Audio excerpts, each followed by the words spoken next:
Hi guys, this is Talk About Cancer on Thursday, and this is week 10. It is day 294 of 365 days of action. We left off last week on week 9 of going back to the consultant. So going back to the consultant, the drugs, everything was working well. Really happy with everything that's going on so far. He said obviously take it easy with what you're doing and think about your exercise. You've still got to remember you had a major operation. I said, yeah, okay, all good, and really rocking and rolling. I was doing a lot more phys than I actually told him, but I was okay with it. I had positive mental attitude, and that's the way ahead, definitely, with this. So I had to go back and then my check. The scan was all good. That was really brilliant, and I'm back on my 3 monthlies, as we told you last week. So 3 monthly scans, and it's going to change hopefully to 6 monthly in about a year's time. We're on 2019, and it's about July now, so it's all good.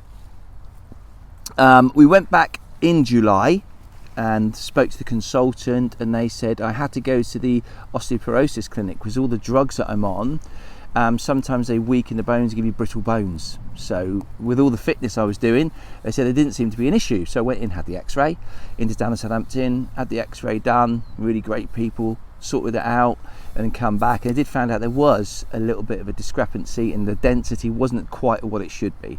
So they put me on hyaluronic acid, which is a tablet I have to take on a Sunday, not because it's a Sunday, but I take it on a Sunday, and you can take that half an hour before you do anything else. So you've got to stay reasonably still, so no activity for half an hour, and then you can take the rest of your stuff. So it still doesn't stop what I'm taking already, the vitamin Ds, the creon for every bit of food and drinks other than water, and obviously my imatinib.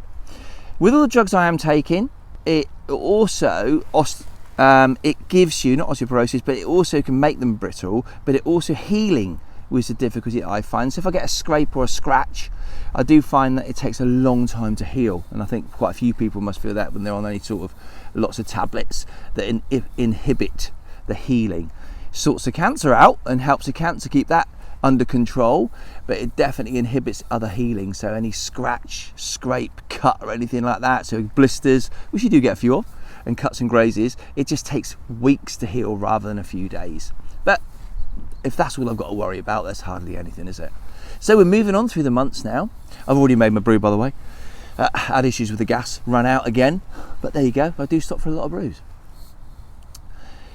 September, myself and Juliet went off on holiday in Lanzarote. This is 2019 with mum and dad and some friends. It was great, absolutely brilliant. The boys bought that as a Christmas present in 2018. That is the best holiday when it's bought for you. So the only thing you got is a little bit of spending money. It was fantastic. Great place to go and visit if you get the opportunity. Nice and quiet, good. Lots of fizz done, lots of swimming. It's really good. I was in my element. Up to the mountain, I would say. There's not much mountainous range there, but there you go. It kept me busy for quite a while up on there. It was great. Coming up to Christmas now. Christmas went, came and went. It was nice. Getting sorted out for Christmas. This is when the plan was hatched for 365 days of action. So with the family, and I already had the old boys training account, and that was ready for something. I was doing lots of different bits of fizz ready on Instagram, but I didn't have it on Facebook or anything else.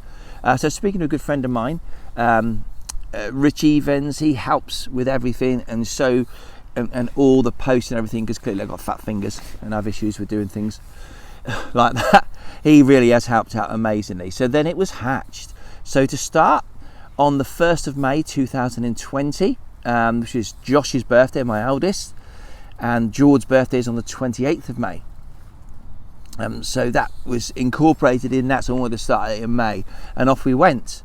Unfortunately, as we all know, in February we were locked down. So the whole idea of the plan was to do 8,000 kilometres in distance, and cover 50,000 metres in elevation, climb Mt Blanc, Mount Elbrus and Kilimanjaro, and the 100 best scrambles in the UK. So there's quite a lot to do. We underestimated on the 50,000 metres. I'm already up and above and beyond that, and upped it to 100,000 metres, obviously coming towards.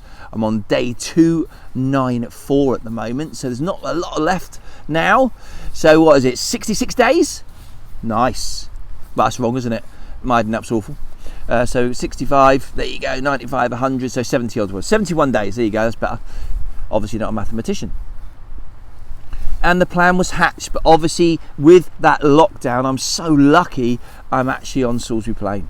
So Salisbury Plain, I can get out and about. So a lot of it's been done on Kiwi Hill, and obviously you can see around me I've got wooded area, highs and lows. I can get out all the time. After the lockdown was over, we were released a little bit in the summer. This is obviously 2020 now, and I managed to get to the Black Mountains, to a few of the Black Mountains, and obviously get to North Wales as well. And then we got hit with another lockdown.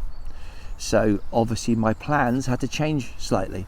So most of my distances have been done locally, obviously because you've locked down, you're not allowed to go further than a few miles from your house.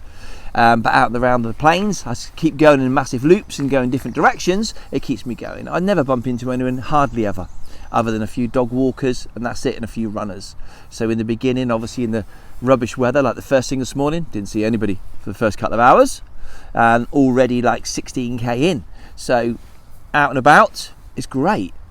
Get outside, guys. You enjoy it so much. It's good for your mental health and your physical health. It makes such a difference, and it's made such a massive difference to me.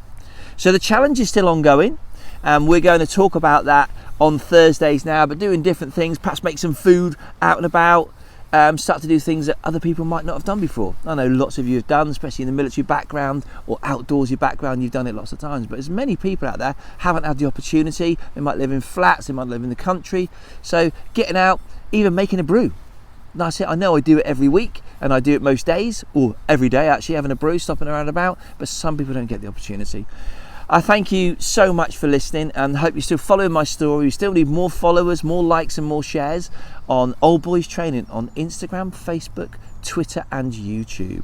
We need more donations as well. We need that help. We actually need 365,000 people. That was the plan, to all put £1 in. So we still need lots and lots of help, guys. We haven't got long left now. What are we in? So we're in the end of February, coming to the end of February. It finishes on the 30th of April, and that's a year done. I will keep going to raise that 365,000 for a long, might take me 10 years, but I will still keep at it all the time. The thing to have is a positive mental attitude, and you will survive lots of things, definitely. Don't be afraid to go and see the doctors if you've got something wrong. Thank you very much for following the story. All of them are on YouTube and IGTV, on Instagram, and also on Facebook. Thank you very much, guys. Keep pushing. Don't ever give up.